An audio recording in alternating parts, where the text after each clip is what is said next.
Extra Time on Tip FM, powered by Munster Solar, your local solar experts, delivering clean, cost-effective energy solutions for a brighter tomorrow. See munstersolar.ie.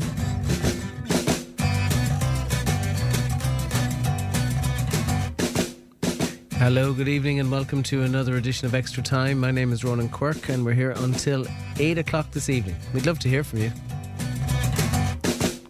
Our text number is 083 311 3311. That works for WhatsApp messages as well. 083 311 3311. I'm sure you've thoughts on events in Thurles yesterday. Texts flooding in already. One texter says, when it became clear Cork half-back line had got on top of our half-forward line, why did we continue to book the ball down on top of them? We got cleaned out in that area, says one texter. Let's talk positively, says another texter. We beat Waterford in the league. We had to go and beat them in the championship last year when we had to. We're not going to give up our All-Ireland title that easily. A showdown with Clare in Thurles for third place and then on to Croke Park where we can beat anyone. Let's show Horgan that we are worthy champions, says a Care listener. Somebody else, Ronan, can you please clear up the confusion? Is the Waterford tip match on Saturday or Sunday? I don't know that there was confusion. It's on Sunday at 4 o'clock, Walsh Park, Waterford. A lot of talk about 6-day turnaround. Many thanks, says Tom and Nina. No, don't think there's any confusion, Tom. Certainly not in my head. Sunday, 4 o'clock. In Walsh Park. It's Tip against Waterford, live on Tip FM, incidentally. They're just some of the many texts we've got already. 083 311 3311 is our text number. Let's hear from Liam Cahill. He spoke to the assembled media after our defeat at the hands of Cork in the opening round of the round robin Munster Senior Hurling Championship yesterday. Finished Cork 29 points, Tip 122. Here's Liam. Yeah, disappointing start. It was a kind of a game that maybe didn't explode the way maybe people thought. We found it really difficult to put, I suppose, decent passages of play together consistently throughout the game. So our execution was poor at times. Cork probably can say the same, but definitely a 10-15 minute period in the second half there from maybe the 8th or 10th minute on, we kind of lost a foothold on the game, and Cork, that's where they really, I suppose, got traction and went 7-8 maybe. I think they might even have gone 9 at one stage out, but huge credit to our lads again. They show great battle. Our bench was maybe a little bit, I suppose, behind, giving us the traction that we felt we might get, but when they got into their flow there after getting up to the pace of it, we got a goodish enough contribution, but albeit too late, the clock ran against us. So you did well on forcing them into mistakes in the first half, turning them into scores. You couldn't get the same traction on those in the second half. Yeah, no, it takes huge energy to do that, and first real pitch of high intensity championship hurling. You can see definitely the way Cork, I suppose, the league final hasn't done them any harm, I suppose, in relation to their preparation for today.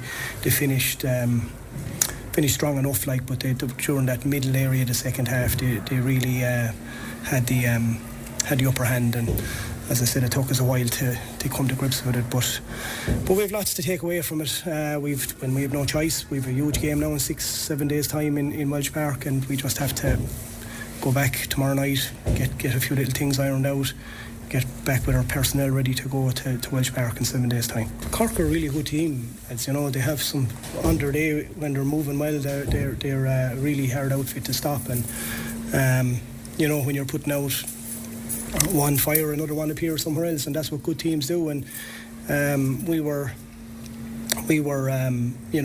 happy enough at half time, I suppose. Felt we could have been slightly ahead maybe, and we put a big emphasis on starting the second half, which we really didn't get into quick enough maybe for our liking. But again, look, in the aftermath, it's very hard to assess it. We'll have to have a real look at it and fix a few little things that popped up today, and go to Walsh Park with a real I suppose a real pep in our step now, because we have to. It's a huge game for both sides.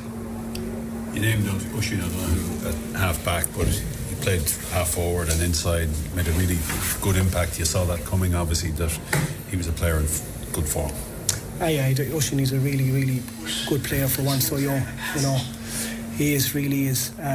So, yeah, look, he's a really versatile player for us as well. He can play anywhere, but I suppose in that 12 role today, we needed to maybe have a little bit of work done on him leading into today with a defensive mindset, coming 12 and coming deep back to help our midfield. So hence the idea of playing him maybe defensively over the last game or two was just the kind of in preparation for today. But look, we needed a couple of Oisins at both ends of the field today as the game developed. But look, we are where we are now. As I said, really, really delighted with the way the lads stuck at it. Brought it back to four points, and on the score.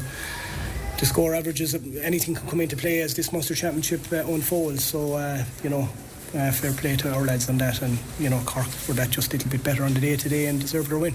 That's Liam Cahill speaking to the assembled media after the result in Thurles yesterday. JJ Kennedy's on the line. JJ, how are you?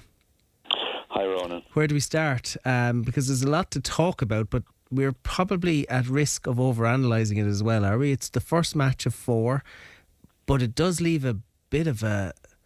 It leaves us in a very precarious position. It does. I guess it's probably the nature of the performance more so than the actual results that will bother Tipperary a bit. I suspect most people, maybe in the back of their minds, they may have factored in that this was likely to be one that we'd lose, but we could live with that, and particularly if the performance was up there, that it would be very manageable. The worry is that it wasn't, and we've come off what I would consider a relatively mediocre league where we didn't have a lot of our players back until near the end of it, and didn't get a lot of play time into it, and injuries affected it and so on. And I guess what the last 2 years are showing more than anything, we saw this with Clare last year, is that if you don't get up to pace in the league, it's very, very difficult just to flick a switch when the championship comes around and expect that it's going to happen. And I thought, unfortunately, yesterday, some of our kind of sluggishness from the league really carried over into this game. And the danger now is that these games come so fast. We have absolutely everything riding on next weekend, because if we lose there, I think it's pretty much over. It's very difficult to see a way, see a pathway out of Munster if we lose next weekend. But we'll talk about that in due course. To what do you attribute our sluggishness? I don't know, and I guess Liam Cahill doesn't know either.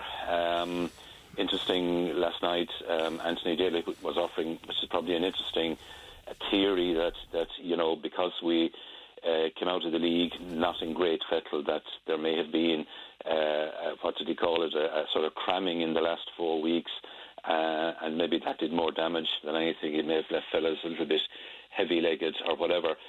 It's one theory about it. I don't know. I think, the evidence of past years that if you get moving in the league, you carry that on into the championship. That was the way we worked last year.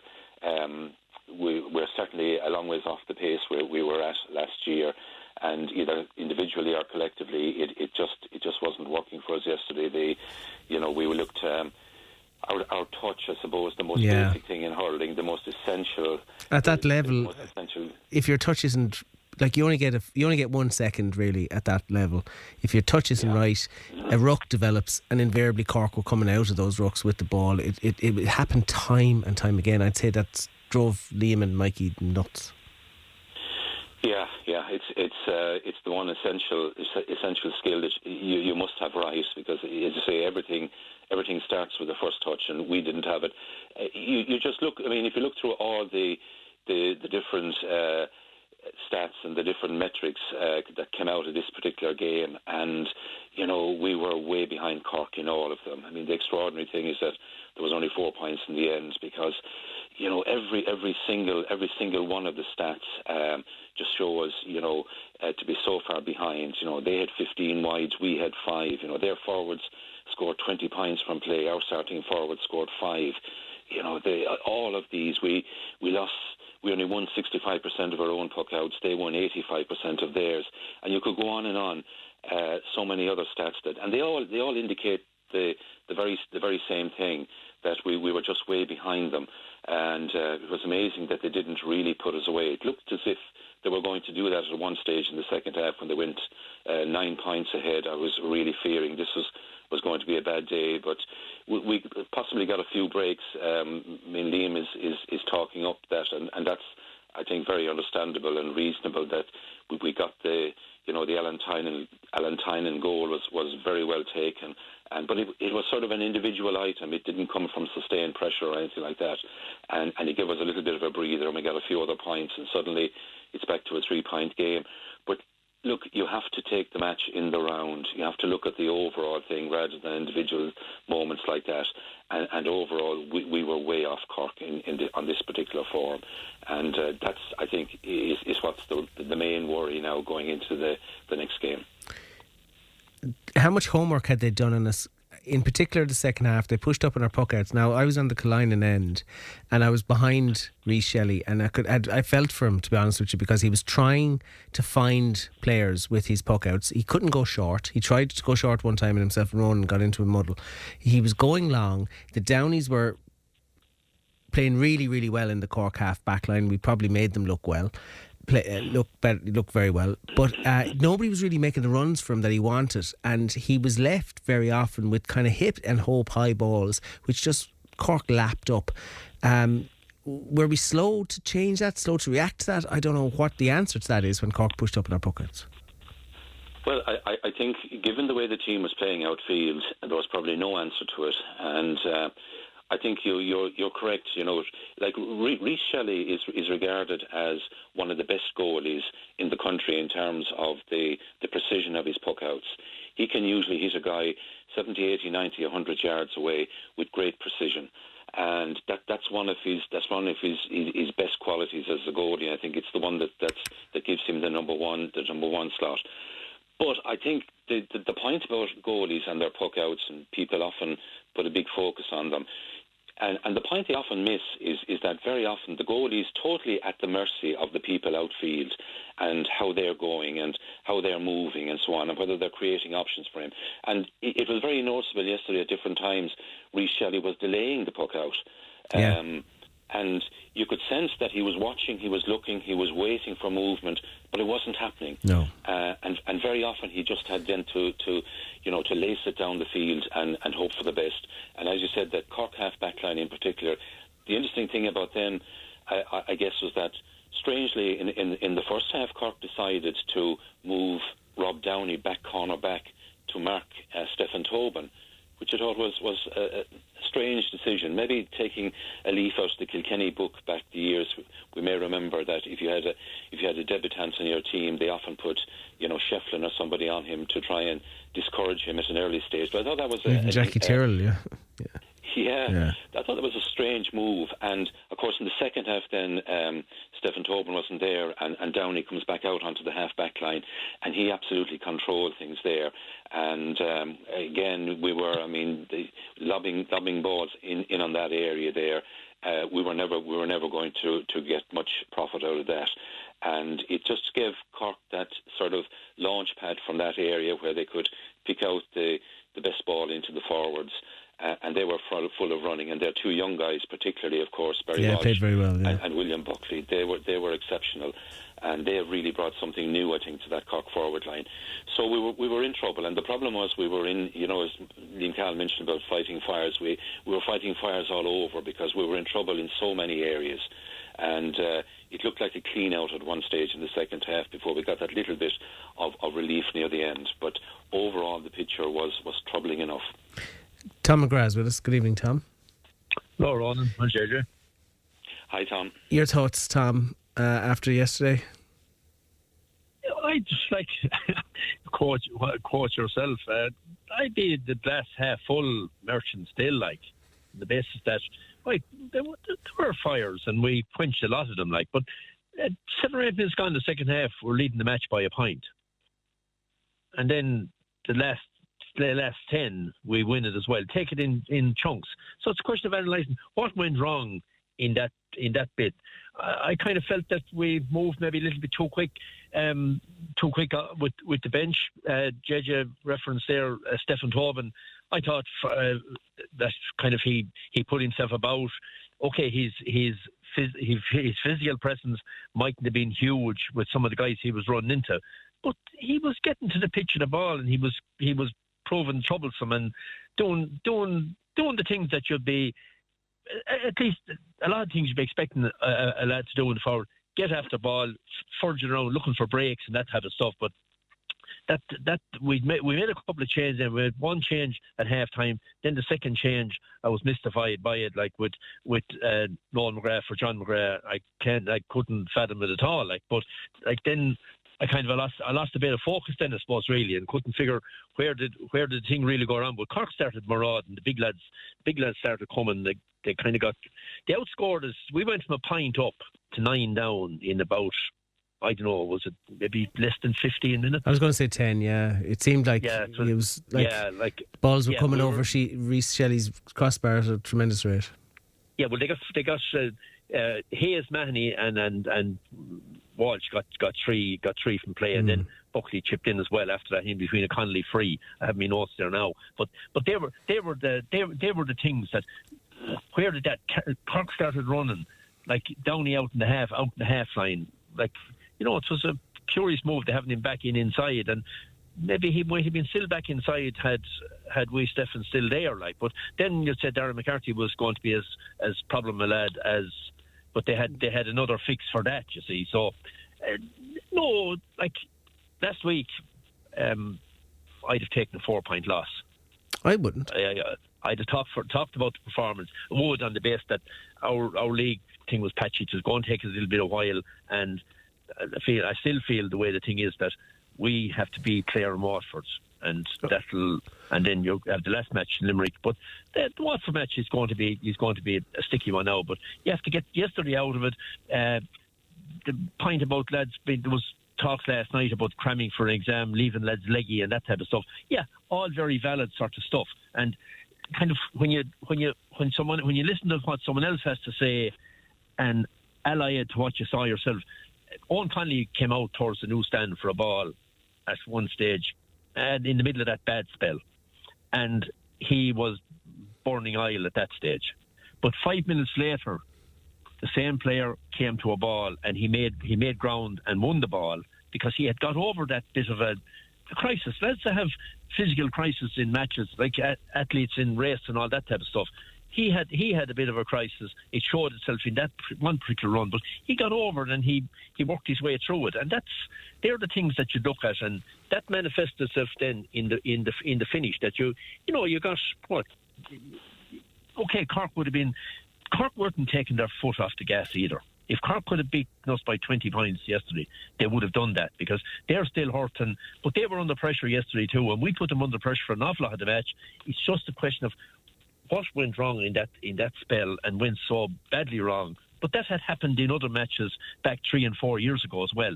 So, like, I think there's not a huge fix in it, but there's a very short time to fix it, and it's going to take a bit of work to do it. But look, we are where we are, and we are where I expect us to be. Okay. Last Monday night. And JJ and Tom, I'd like you both to debate this if you want. Like Liam Sheedy said on TV yesterday that, you know, we lacked energy in that period that Tom has identified. If you're lacking energy, there's not an awful lot you can do about it with a 7-day turnaround, bearing in mind we had 4 weeks to prepare exclusively for the April 19th game, and that was our focus and that was getting us ready. So please tell me I'm wrong in what I'm about to say. How do you what's the word I'm looking for? How do you get the energy you required in a 7-day period when you couldn't get it in the 4 weeks of prep you had prior to Sunday? JJ. Yeah, it's not easy. Obviously, as Anthony Daly was suggesting last night, that this coming week, will be one mainly of recovery, and there won't be any intensive stuff.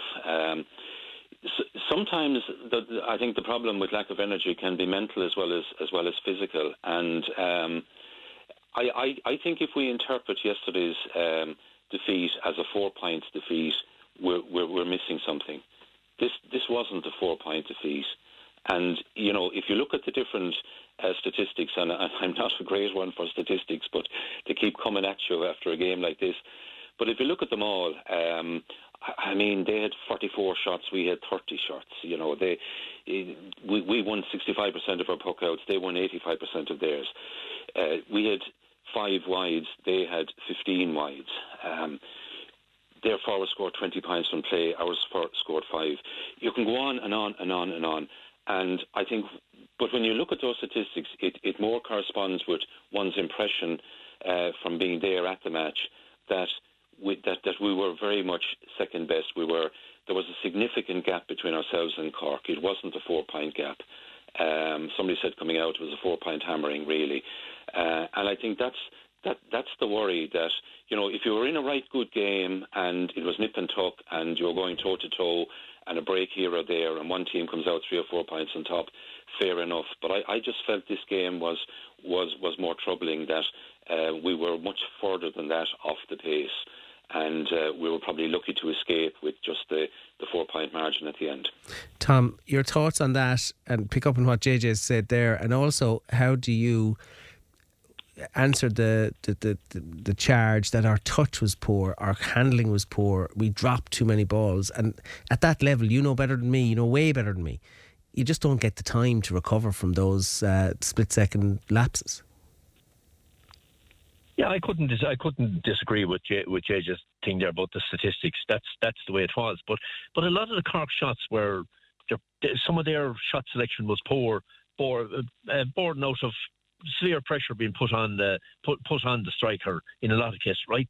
They have a problem with their free. They're not perfect after yesterday either. Like they have a bit of soul searching to do too, and they have a big challenge next Sunday. But no, we put serious pressure on them for a lot of their shots, and that came. And plus there was this perception that the game was Cork's to lose. So Cork, I think, didn't handle that pressure really well, but we put a lot of pressure on them in a lot of areas, and that would have contributed to the bit of fatigue that would have set in certain bodies. I referenced Owen there earlier, like, but I mean, he worked his way through it, and it's a question of lads having the maturity to work their way through it as well, like. But the second part of it was what, Ronan? Yeah, our touch. Yeah, I did not. Touch, yeah. Did you not think it was pressure, poor all the way around? Yes.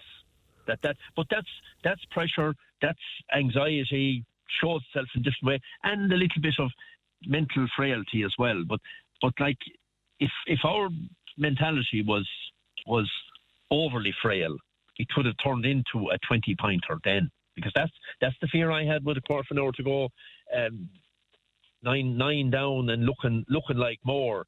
But no, we knuckled in, which we wouldn't have done in other years. Got just that ropey spell got worse, and they'd be the positives I'd be bringing over. And I think they're the ones that Liam Cahill, the lads, will be dwelling on this week, is that we dwell on what we did right and get the bits we no.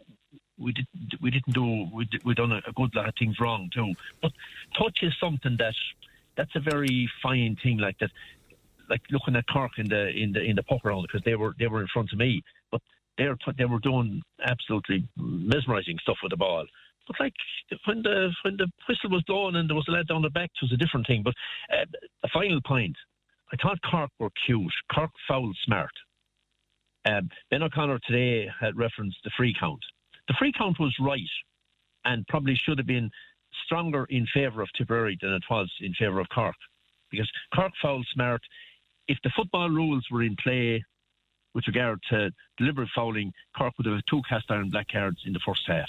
There would have been, that there was 2 deliberate pull downs. There weren't black cards in a hurling context, but the hurling boys in Croke Park to think there's nothing wrong with hurling will look at a couple of the fouls yesterday and they'll see where the thing is wrong. That's frustrating too. Andrew Ormond was a case in point. He was struggling to get into the game yesterday, was on the point to make the breakthrough, gets hauled down, just a free. And I thought that I didn't think there was a card for it either, like, which, to me looked... Anyway, look, we won't get into that. We work on the things that we should be fixing ourselves. But, that's being smart, like, and doing the smart free. There's a time to give away a free, and then there's a time to, hurl the man rather than, make him do something with the ball. I'll come to you both for your final. JJ first. Waterford next week. I think it's fair to say that if Waterford sat down and watched the match, there was nothing to put the fear of God in them with us coming to Walsh Park. You'll probably give us stats on our record in Walsh Park. I think in the round robin we've drawn twice and lost twice in Walsh Park. It's not an easy place for us to go. We've won there in the league this year. So please give us an optimistic note to finish off on. Yeah, we'd love to be optimistic. I guess everything considered, we're still strongly fancied in the betting odds for the game next Sunday. So it's not as if we've gone off the reckoning completely. We're still in there with a very strong chance. Our records, actually, we've only played Waterford. I think it's something like 4 times in the championship down there. And our last win was back in 1969, as far as I remember. But that's a kind of a skewed statistic because we've played them there so little in the past. But it is. We know from league games and everything, it is a tough enough venue to go to, and we have struggles there on occasion. And they'll have been happy enough with their performance in Ennis. Scoring 421 was some going in Ennis, and I know Clare were frustrated by some of those goals, but it just shows that Waterford have that potential. And Stephen Bennett back and doing very well. Austin Gleeson coming in. They're not going to be easy. That's going to be a tough one, and I think both counties will know that this potentially could be the one that would either save them, get them out of Munster, or do the opposite. And for Waterford, that's a big dread. For us, it's a big fear as well. There's no doubt. The whole winter training, everything that the team has done is on the line in this match, because you lose this one, you're effectively not going to come out of Munster, I think. So it's massive.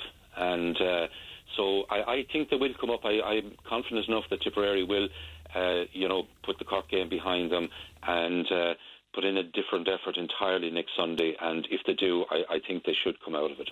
Tom, your last thoughts?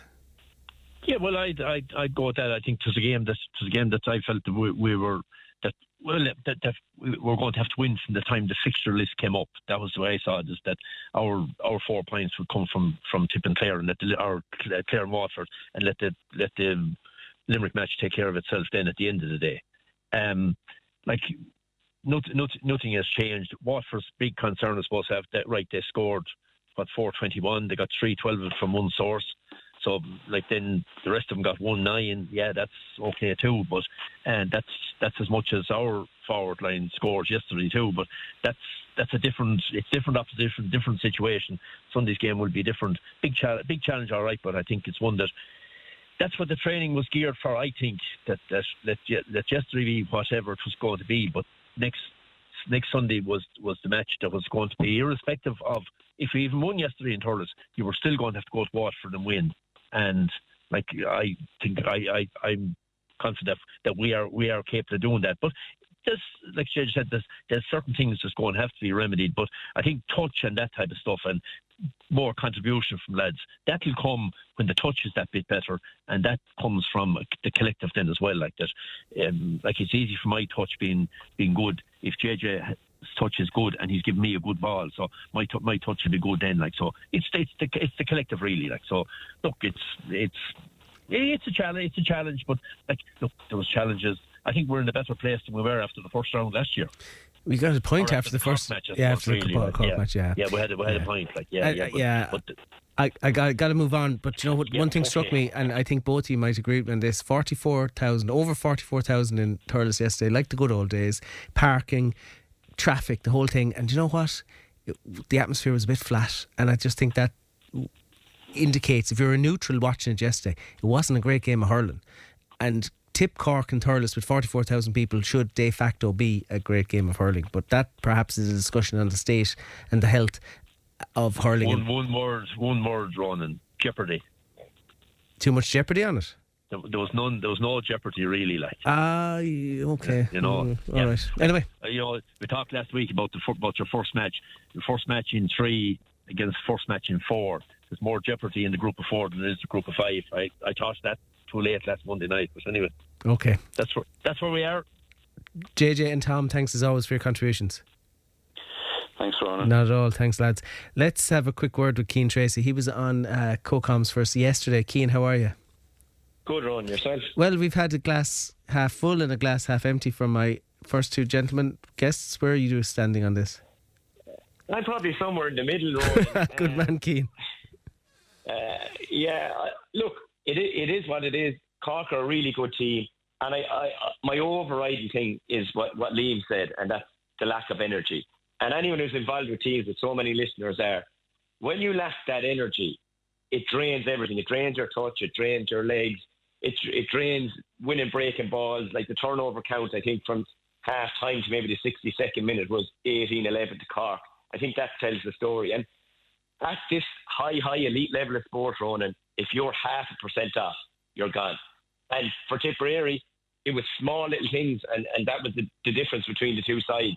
And while it might look like a gulf, and JJ mentioned the 4-point hammering, it's tiny micro things at this level that make huge differences. And I just think Tipperary, and I thought it was a great line in the Irish Examiner, and I quoted it on commentary yesterday, Gerald Nann's line that the disease of success, and sometimes success and the brilliant success we had last year, and if we're being honest, Ronan, the against the odds success we had last year brought great jubilation, and that just softens the team. It does soften a team, and we learn way more in losses than in defeats. And Liam and Mikey and the boys will learn a lot from that. The players will. They'll face criticism this week internally, more so than anything. They'll ask questions themselves when they're re-evaluated. And I think they'll come out firing in Walsh Park. There is nothing surer in my mind than they will. Okay, but what do you attribute the lack of energy? I mean, I referenced the fact that we didn't have a league final. Cork and Limerick had a league final, so Cork had that extra game than us. Liam seems to think that they had the benefit of that, but then they had the benefit of it, were more energetic. We had 4 weeks prep, and we come in a little leggy, particularly in the second half. I didn't think we were particularly bouncing off the ground at any point in the 70 minutes yesterday. And I suppose a lot of our texters are wondering, what can we attribute that to? 2 points on it, Ronan. I think JJ hit the nail on the head. I think it's more of a mental fatigue than a physical fatigue. We have a brilliant group of S&C guys led by Angelo Walsh. They're really, really well trained. They have everything off to a tee. They know when to rest, when to push. They'll have got the 4 weeks preparation off to a tee. But sometimes that mental frailty or that mental fatigue comes in, particularly in big games. If you look back to the league final, Cork were exactly where we were post-league final, when there was a huge amount of questions. That certainly was a 5-point hammering, if that's the right term, by Limerick, where it really could have been 15, 16, 17 points. Bar Diarmaid Burns' loose ball across for Brian Hayes' goal. Cork are really treading water. They learned a huge amount from that. They put things in place yesterday. The Downies, who there are massive question marks, I had massive question marks about them, they came out firing. And I think people will look back to the All-Ireland final last year and say, how was it so radically different yesterday than it was in the All-Ireland final last July?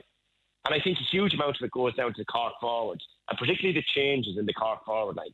You look at the Cork forward line that lined out in the All-Ireland final. You had Patrick Horgan at 37 maybe, you had Declan Dawson, and you had Seamus Harnley, who was the first sub on. 3 guys who wouldn't be renowned for their running power, particularly running back the field. And Tipperary got huge joy from the likes of Robert Doyle, Mikey Breen, Owen Conley bursting up the field. And they found it very hard to track them. When you look at the Cork forward line yesterday, huge energy brought to it in terms of the young players, William Buckley and Barry Walsh, along with Darragh Fitzgibbon being moved in there. And I just thought they had that massive energy, their willingness to really go at the shoulder of the tip players. I think that contributed massively to the results yesterday. Okay, so you're drawing parallels between Cork's performance post-league final and hopefully our performance post-opening round robin. Yeah, absolutely. I just think that the 5-point hammering, the 4-point hammering is the catalyst for change.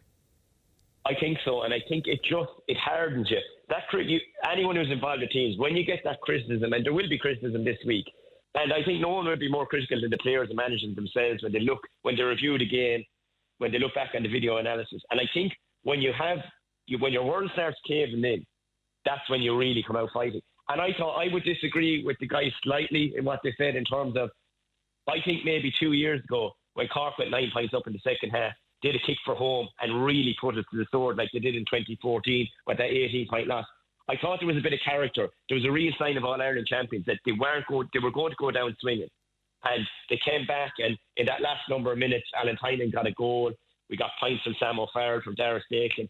And what could have been 10, 12, 14 points and a huge gap in score difference and stuff like that, I thought they were manful in the fact that they stood up and they fought, and they weren't going to just go down without swinging. Yeah, no, I think that's a fair point, and Liam did make that point himself. I think there was fight throughout the course of this full 70 minutes, and you know, somebody said to me today if there was another few minutes in the game, you wouldn't know what we'd have got out of it. But look, it is what it is, and you know, it all. Maybe this team is better when they're drinking in the last chance saloon. Yeah, and I think Tom made Jeopardy. Yeah. Yeah, I thought it was Jeopardy yesterday myself for both sides. I think it was a game Cork had to win. Tipperary really wanted to win it, but there is jeopardy. It's a knockout championship match for me, for both Waterford and Tipperary next Sunday, and I think they're the games that you really see great teams turn up. And I think, as I said, not to be repeating myself, criticism this week, I think will bring out the best in these players. Liam and the guys will have learned a bit. I'm sure there'll be tweaks to the team, both positionally and personnel-wise. And I just think that hunger that you get from being written off and from criticism, it really, really strengthens you. And I think this Tipperary team have shown over the last 12 months or so that we have to believe that there's a kick in them. And we're really bad in Tipperary at times, that when the thing is down, when they need our support most, that we kind of turn to criticism. I think it really is a time for us to turn up to Walsh Park next Sunday and really get behind this team. They gave us some brilliant days last year, and I just think that this is when the need is greatest, and I know the team will deliver, because I know the calibre of guys in that dressing room. I know the guys on the sideline, and I would be really hopeful that we'll have a different narrative this time next week. We'll be talking to you this time next week, and thanks for your time, Cian. Talk to you soon, friend. Thanks, Rona. Thanks indeed. And just on that, I would say I've been in this seat for over 20 years, and I've been here for the good nights when Tip have won and the ones where we've been really, really, really down and disappointed. What's heartening is that most of the messages that are coming inside aren't particularly critical. They're a bit more frustrated is one word I'd use, but also bemused at the performance more so than criticism. I wouldn't say that the county is critical of the senior hurling team whatsoever. Certainly not if you take the temperature of the messages that are coming in. It's more kind of a case of, look, we got this one wrong, we move on to Waterford. And I think I can't see if Liam was sitting opposite me. I don't think he'd disagree with that. Anyway, our text number is 083 311 3311. That works for WhatsApp messages as well. Geraldine Canahan's with us. Hey, Ger. How you doing, Ronan? I really enjoyed the camogie game, particularly the second half yesterday. Really enjoyed it. I thought it was a really mature performance from the Tip ladies, because Cork came at them. The first half lead was whittled away. Cork went into the lead, and there was absolutely no sense of panic from the Tip girls whatsoever. I thought it was really mature. Yeah, I thought the same myself. I suppose I was a bit nervous myself watching it. I think we went 15 minutes without a score in the second half, but in fairness, I thought the impact off the bench was excellent. When Seymour Heffernan got that point, we took control of the game again and pushed on again. And, you know, we reacted really well when Cork got a goal. We came down and got scores. Everybody, I thought, really stood up, and we've seen Corinne Blair push forward looking for a score. Karen Kendi, powerhouse there in the middle of the field. You know, K-Rav, we kind of had leaders all over the field and people willing to take on the responsibility and go forward and get a score. And then fighting scores did come, and Jean Kelly then epitomised that as well, coming off the bench, first touch over the bar, second touch over the bar, you know. I just thought, you know, everybody was singing off the one hymn sheet, and there was a real togetherness and a cohesiveness in the performance. And yeah, they were a much stronger team, I thought, overall, and deserved a 6-point win. Yeah, and there was a couple of instances where Cork had goal opportunities. They scored one right at the end, which perhaps flattered them a little bit, but the flashed them on the scoreline. But there was a couple of instances where I think some of the Tipperary defence, they backed themselves to get the hook in. They backed themselves to smother the shot, and they didn't jump in, concede a free, concede a penalty. And that's where I'm kind of coming from. There was a bit of game smarts there that I think perhaps some of the disappointments that team have endured over the last couple of years have become learning opportunities. It's a sign probably of you know, training is going well. They were confident. You know, obviously players are playing well in training, are in form. Even, you know, there was late change with Amy Quinlisk having to come in for Isabel. But, you know, it just seems like everyone is confident in each other, that, you know, Karen Kendi, I think, got back once, made a goal-saving interception, Corinne Blair. And then, you know, when Laura was tested, she pulled off 2 excellent saves at one stage. So, look, by no means was it a straightforward victory, but like what you said, there was a kind of a confidence and a game management and a calmness about the performance, but the work rate was there as well, superb work rate and some lovely scores. But still, plenty to work on as well, which I suppose what you want this time of the year as well. I thought we hit a lot of wides as well in the first half, and obviously, went a long period in the second half without scoring. But overall, you'd have to be very pleased. It's not too often I'm on here with you talking about beating Cork, never mind beating them by 6 points. So, look, definitely a very positive day out. It was very positive, and I think you made the point you made in relation to Emer and Jean, who came in, and the difference they made was very, very significant, I thought. Limerick next, I think, is the semi-final, and you'd have to on the basis of what we saw yesterday, you'd have to fancy it. Yeah, look, I mean, I suppose Tip, Cork and Waterford have been the top 3 teams in Munster, and Clare and Limerick have been behind. So look, after beating Cork, we will go in as favourites, obviously, against Limerick. It's on next Sunday before the Limerick and Cork game in Páirc Uí Chaoimh. So look, it's going to be a big Limerick support there, which obviously will be their advantage. But we will go in as favourites, and I think we'll get the job done. But again, it's the refocus, and obviously Limerick do seem to be going a bit better this year, maybe than they have last year. But Tip will obviously have to turn up and be at their best again. But I think there's good competition for players. Just coming on as well, so I think no matter what, everyone has to go out and perform again this weekend. The under-23s were in action as well. It's so many games to cover, I know, a great win for them on Sunday morning. Great win against Galway. They got 2 excellent first half goals from cousins Niamh Kineen and Ellen Kineen, and Maeve Kineen actually got a fantastic goal, and that put us up at half time. But Galway came right back in it the second half, but we held on for a 1-point victory. Great win for the under 23s. It's cemented their place in an All-Ireland semi-final with 1 game to play against Cork. So look, they've been getting results all year. They're unbeaten this year actually, and really performing really well. And that was a tough task against Murray's Galway team. So Galway won the All-Ireland under 23s last year. They all trained together, the seniors and under 23s, and very formidable side. So to beat them by a point was a great start to Sunday. And unfortunately, our under 16s were beaten on Saturday against Galway in All-Ireland semi-final. That was an absolute cracker of a game. Have to mention it. It was level at half time, 7 points each. Level at full time, 113 apiece, and a really tough extra time, which Galway pipped us in the end by 4 points. But huge credit to that group. They're a young side, and no doubt to be back again. Yeah, it's a busy time for you. It's a busy time for us all. We look forward to that Limerick game next weekend. It's on Sunday as the opening fixture in Páirc Uí Chaoimh before the Cork Limerick match, which is at 2. So it's probably 12 noon throw in Páirc Uí Chaoimh, I'm imagining.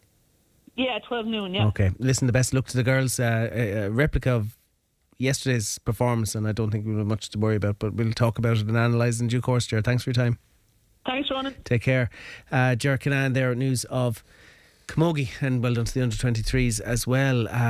Lots of texts coming in. A lot of young teenagers turned up at the terrace yesterday with tickets and were turned away, rightly so, I think. There was somebody mentioning a lot of drunken teenagers on the terrace, and I was on the Killiney end yesterday, and from both counties, I'm sorry to say, the level of teenage inebriation, maybe I'm just showing my age or whatever, but it's, public drunkenness, particularly in teenagers, is something I find quite difficult to stomach, particularly there to watch a match and they're not particularly contributing to your match day enjoyment. But it's certainly a problem, and I've often said on this show, where would we be if it wasn't for refs? We don't have games if we don't have refs. But some of the abuse that stewards have to endure when they're trying to control crowds and make sure everyone gets in and out safely and gets home safely, I wouldn't have swapped places with them yesterday with some of the way they were being spoken to and the abuse that they were getting, and guards had to be called.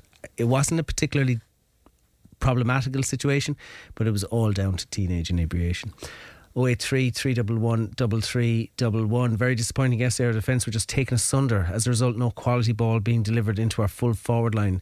Taking off those 3 players was nothing more than a cosmetic exercise. We now have to at least get a draw in Walsh Park, or our year could be done and dusted, says one texter. Barry Walsh, debutant, played well because nobody was marking him, says one texter. He had the freedom of the park. Somebody else says last year's All-Ireland final was all down to Cork being so bad. Yesterday's game was a true reflection of where we are, says that texter. 083 311 3311. That also works for WhatsApp. Somebody says on WhatsApp, Stephen Tobin was dragging Downey everywhere. Tobin was taken off. Downey goes to centre back, cleans up. We need to move on, says Mick. 083 311 3311. Moving on, we will. Joe Winston's on line 2. Joe, how are you? Not too bad, yourself, Ron. I'm well, Joe. Lots to cover tonight, as you can imagine. But you were so optimistic about a home semi-final and what that was going to give. And we saw what Clonmel and Dolphin served up recently enough in the league. How much did home advantage count in that very decisive defeat of Dolphin at the weekend? It was a huge advantage. To be fair, the crowd, the Clonmel crowd that came out to support us was tremendous. And it kept the Dolphin crowd very quiet. I don't think I heard them at all during the game because we had such a fast tour into them and just kept them quiet. And Dolphin, I'd say, thought it'd be the same as the last time, but we had learnt our lessons from the previous game and we had a couple of lads back from injury. So it all worked out for us. Did you feel pressure as you drove up to Ardguiha on Saturday? Yeah, but quietly confident.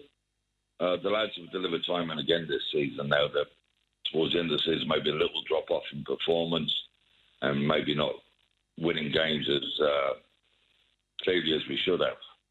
But as I've been saying for the last couple of years, they never give up. They always keep at it and keep going to the very end.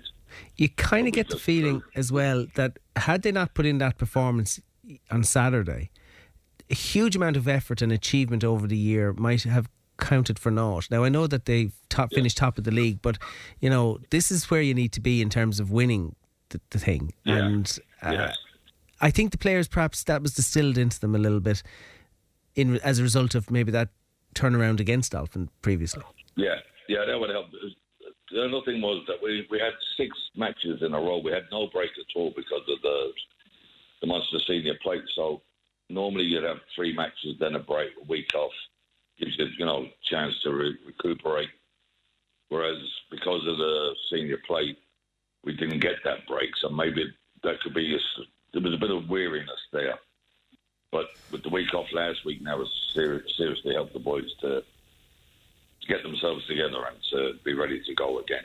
Bective Rangers in the final. Yeah. That's in Ardguiha, I'm taking it. That's in Ardguiha, yeah. Next Saturday. Both matches we've had against them this season were very tight. The one up in Donnybrook, we kind of threw that one away at the end by giving away a silly penalty. And to be fair to Bective, they had mauled us all day long.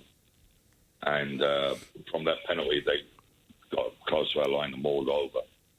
But there was another tough affair in Clonmel. I think we only won that by 4 points. But it's going to be a ding-dong battle again.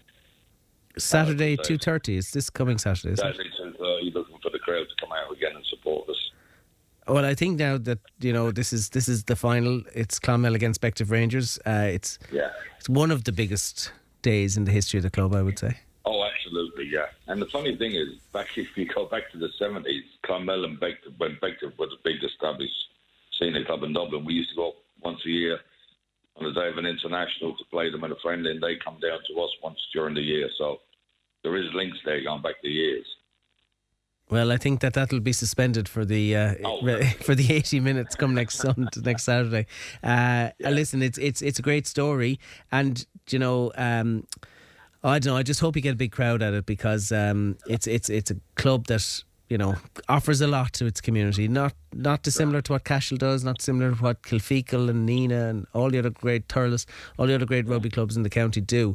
But you only have to go up there on a Saturday morning and see how many young kids are in your minis and all the rest to see what. Even yesterday, now we had an under-9s national tournament up there, and the place was absolutely packed solid with teams from all over the country, and they were all very pleased with the day there and how it went. I think I saw something on Instagram. You had some youngsters up in Lansdowne Road as well the weekend, didn't you? Yeah, there was a different age group were up there as well. So that's great. Yeah.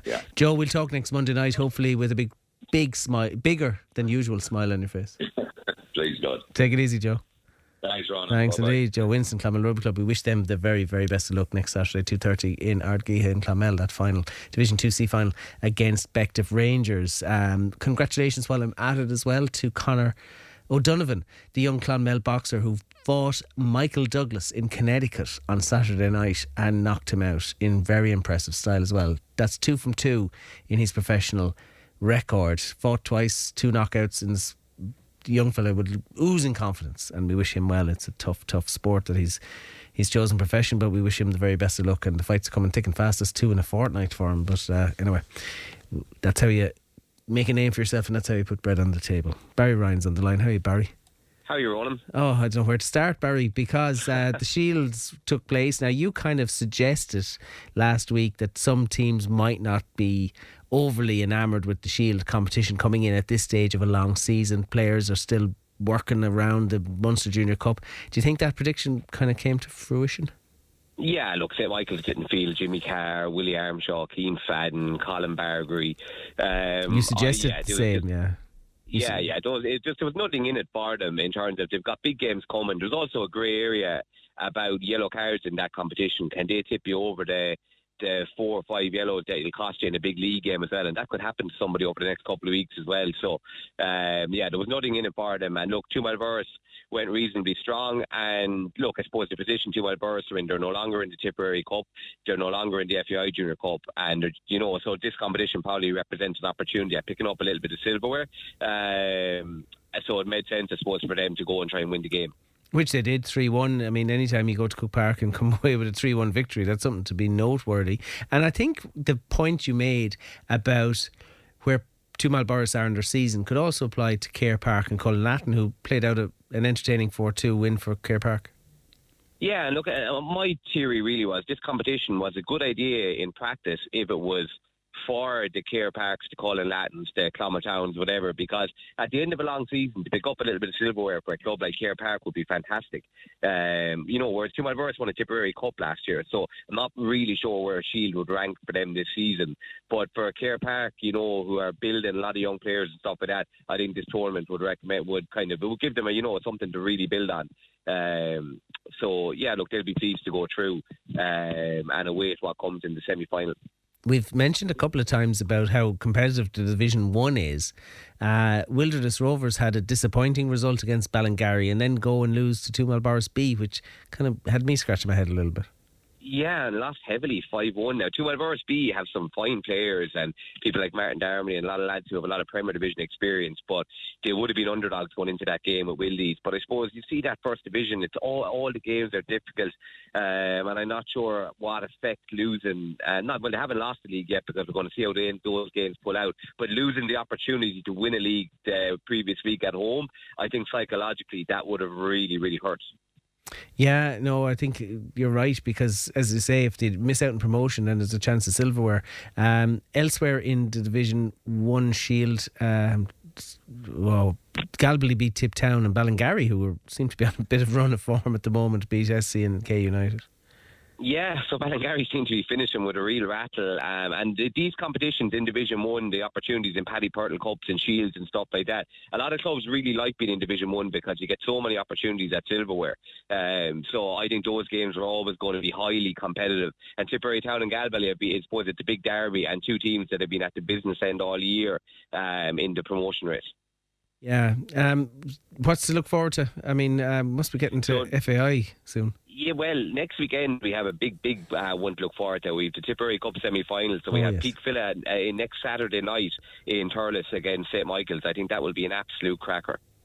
That's next Saturday night, and oh gosh, call it for us, because in terms of form, St. Michael's will have rested the players from the last weekend. Peak, I don't think Peak fielded this week, did they? Yeah, Peak Villa play Tuesday. They actually play tomorrow night against Clonmel Celtic. I'm going to go with Peaks Villa. I think this game is going to go a long way towards the league title as well, because I think both teams are going to go full tilt at it. I think St. Michael's will feel like they need to come up and lay down a marker. I think Peaks Villa will feel that the Tipperary Cup represents a chance at the double, and I just think home advantage might sway it for Peaks Villa. Okay, and who's in the other semi, just remind me? So the other semi-final is Bancha Celtic and Galbally. Okay, Galbally having a good season as well. That'd be quite the story. Yeah, Bancha Celtic would be dangerous in a Tipperary Cup final if they got through that one as well. Absolutely. Barry, I got to go, but thanks for your time tonight. Thanks a million, Ron. Not at all, Barry. And Barry Ryan with news of the TSDL and coming to Coming to a head at this point, somebody texted in, and I'm so glad they did, because they said, Ronan, I'm not sure if the Miners got a mention on your programme this evening. They didn't. Excellent win last Friday night. Some players were given man-marking jobs that they did extremely well. Maybe Liam and his management team could have done something similar, particularly regarding Walsh, who was a previous caller said was given so much freedom. John, thank you for reminding me about the Miners. And don't forget the under-20s are playing on Wednesday night as well.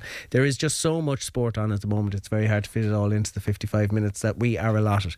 That is all we have time for. Ian O'Connor produced. Don't forget, you'll hear live coverage of the Tip Waterford game, which, despite all the confusion on the text tonight, is throwing in Walsh Park at 4 p.m. next Sunday afternoon. I don't know why there seems to be a bit of confusion about that game, but that's when it is scheduled to take place. We hope you enjoyed tonight's show. A podcast of tonight's show will be up and running in the next 10-15 minutes or so. But it has been a busy time, and Tip will go into the Waterford game with Last Chance Saloon hanging over them. That's all we've got time for tonight. Ian O'Connor produced. We'll be back to you next Monday night. Good night and good luck. Extra time on Tip FM, powered by Munster Solar, your local solar experts, delivering clean, cost-effective energy solutions for a brighter tomorrow. See munstersolar.ie.